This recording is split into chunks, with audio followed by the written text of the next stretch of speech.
It's an honor to be able to be present with somebody who's going through their dying transition. The nursing staff is amazing up there. They absolutely go above and beyond. Most nurses in hospice do. It's a calling and a passion for them. Believe me, we tear up. We do a lot, and sometimes there are open tears, but you still have to be able to maintain the therapeutic and know that you're making a difference in the conversation and responding appropriately. We've had young school teachers as patients, and we've had their whole classrooms come and sing to them. Do you think everyone's not in tears at that one? We had a gentleman dying and on one of the units, and his daughter-in-law was pregnant. He had just found out because they had waited to tell him until she passed her 3 months, right?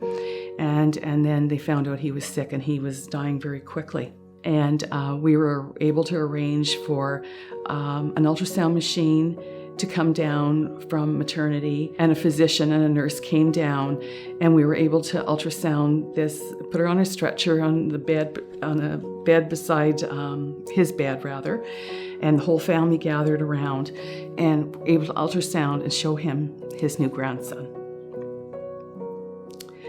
So when we say that staff, sorry, I'll tear up here. When I say staff go above and beyond, they do, to make sure that there's no rocks, no stones unturned. We do whatever we can and go that extra mile to give everyone the best experience they can.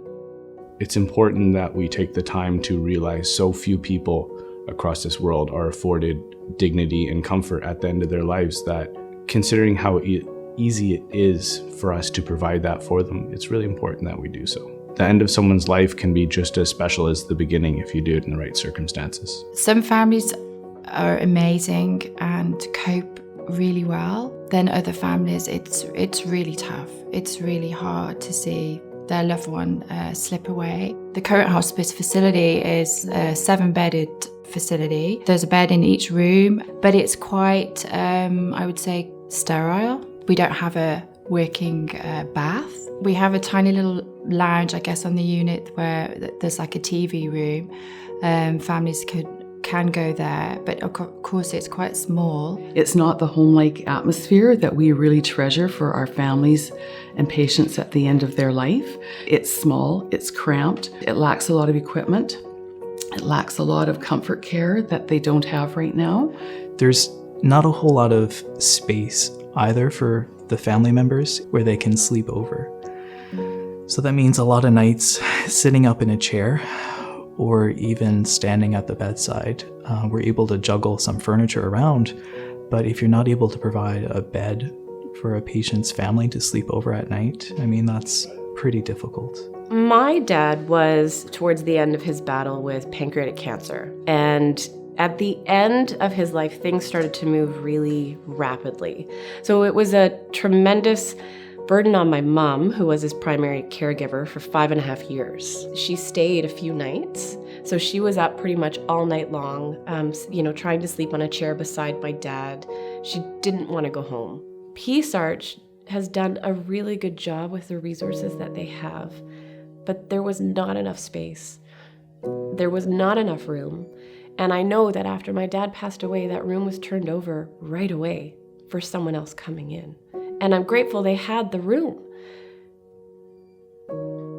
Just being there with Dad as he was going through that transition honestly felt like a 100-pound weight was lifted, because for months leading up to that, with his illness and his decline in health, it was just literally, okay, what pills at what time? When do we need to do this? And the administration of his illness was all-encompassing.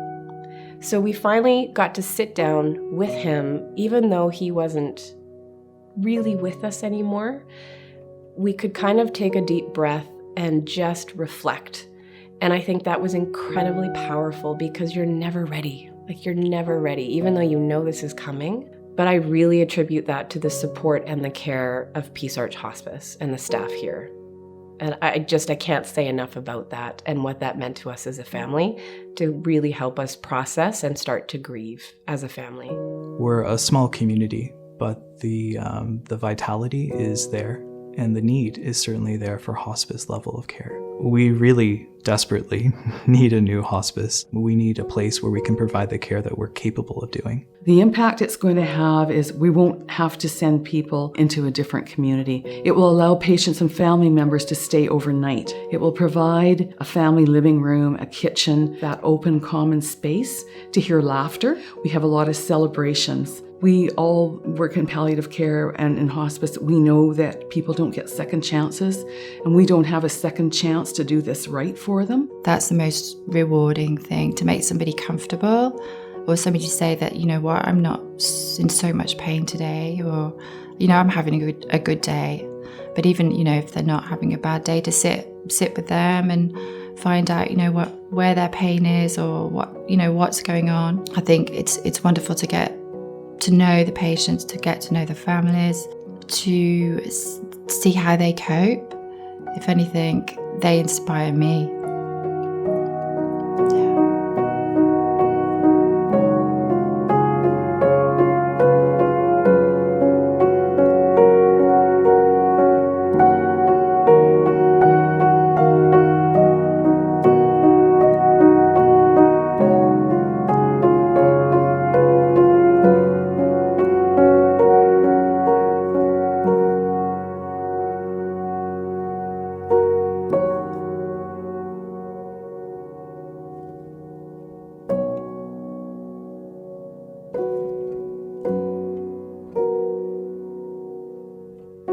Yeah.